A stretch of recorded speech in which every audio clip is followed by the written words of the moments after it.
Arguments for God number 3. The ontological argument for God. This is another way to bring God into existence using pure logic. 1.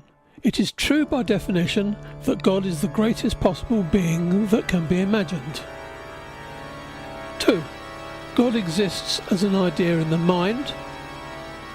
3.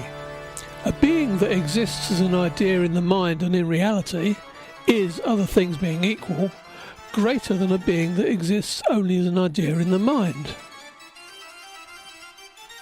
Thanks for this go to St Anselm, Archbishop of Canterbury, 1033 to 1109.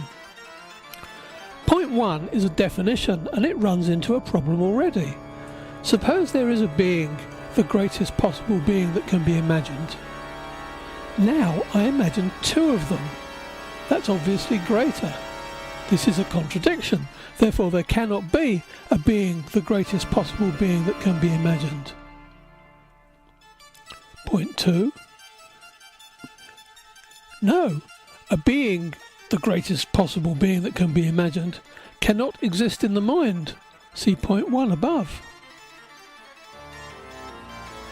Point 3. I make the opposite assertion.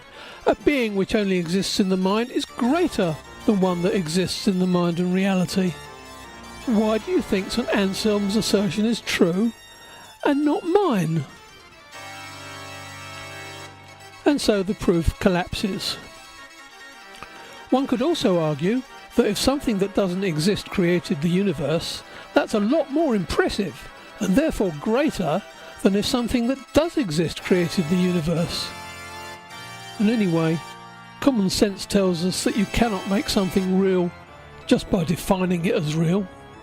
If you could, I would own a Ferrari. Also, the same argument would logic into existence the famous universe-creating pixies. The existence of God is unproven.